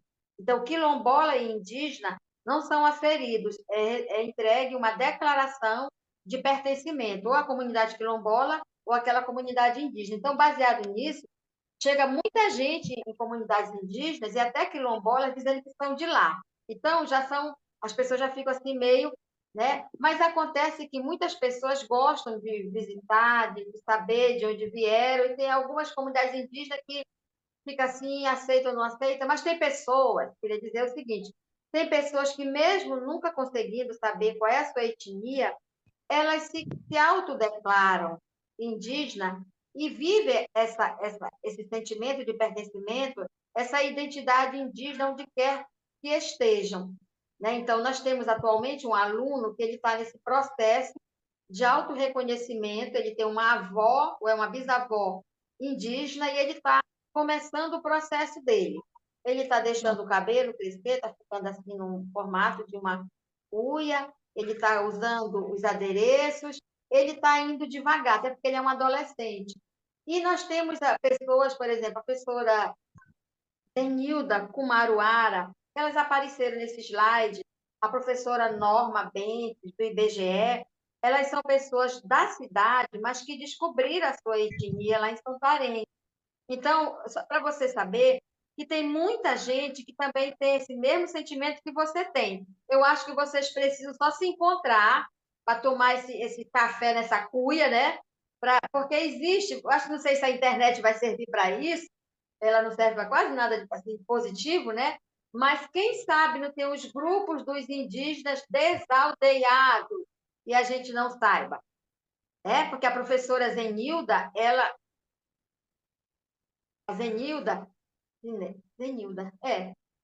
nos eventos, quando ela vai para os eventos públicos, ela usa o cocá dela, porque ela descobriu, ela é da etnia Kumaruara, dali de Santarém. Tá? Então, acho que às vezes é isso, é pesquisar mesmo a história da família, e mesmo que não encontre o seu ancestral, né, mas você ter o sentimento de pertencimento, essa identidade, mesmo sem uma etnia, uma comunidade indígena, o importante é abraçar a causa e defender.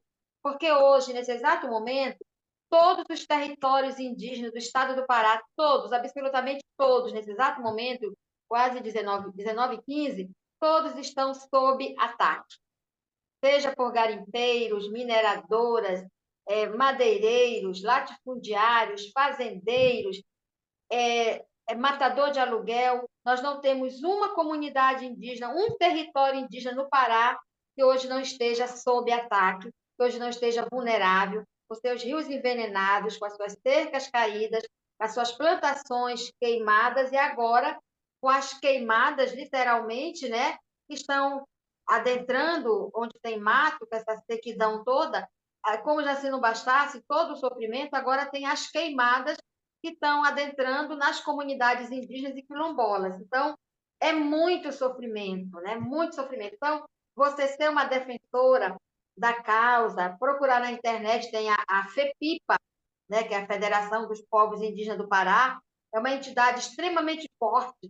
Tem muitas entidades de indígenas que são fortes, e aí estar junto, tentar construir, eu acho que é isso. Olha, nós negros, nós não sabemos se nós somos da Guiné-Bissau, se nós somos de Angola, se nós somos de Gana. A gente não sabe de qual dos 54 países da África nós viemos.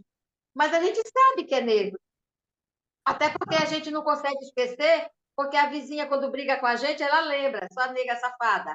Né? É aquele pretinho safado. A PM não deixa a gente esquecer nem um minuto que é negro, e jovem sabe, jovem inteligente não anda de madrugada em periferia. Ou seja, a mesma coisa são as pessoas que são descendentes de indígenas, elas sabem que são indígenas, né? Eu acho que o importante é isso, é construir, se interessar e visitar, se tiver oportunidade, e é isso. Gente, eu Ok. tenho um curso daqui a pouco, viu? Agora, mais uma vez, eu quero gratidão por ter aceitado o convite. Essa sua palestra está sendo gravada, vai ficar gravada, e é riquíssima para tirar as dúvidas das pessoas que não conhecem, não sabem o que é o NEAB. E a senhora foi muito didática, e eu só tenho gratidão pelos seus ensinamentos. Hoje foi um aprendizado, eu aprendi muito, muito, muito.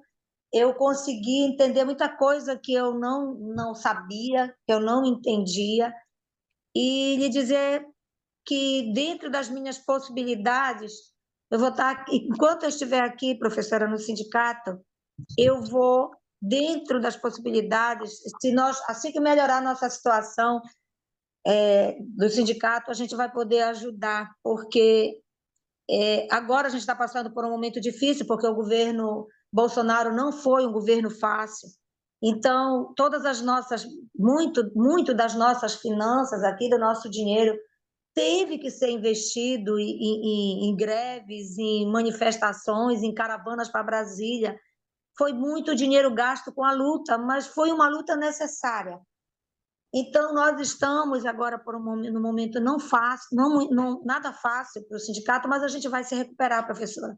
E quando a gente se recuperar, professora, quem sabe das nossas finanças a gente não separe uma ponta para ajudar na luta do NEABES, depois de tudo que eu ouvi da senhora, a gente fica com vontade de poder ajudar de alguma forma. Muito obrigada, e faça as suas considerações finais. Só gratidão, professora Damiana. eu queria renovar minha gratidão do início, né, do convite que o sindicato me fez, na pessoa da Isabel. Pedir desculpa para os colegas da rede Reneab, se por acaso eu esqueci de reportar aqui alguma coisa muito importante que nós fizemos ao longo desses 4 anos na rede, né? Mandar um abraço muito grande para todos os nossos colegas e dizer mais uma vez que a rede Reneab ela é construída por todos nós, que somos do NEAB e dos NEABIs, desses 18 campos.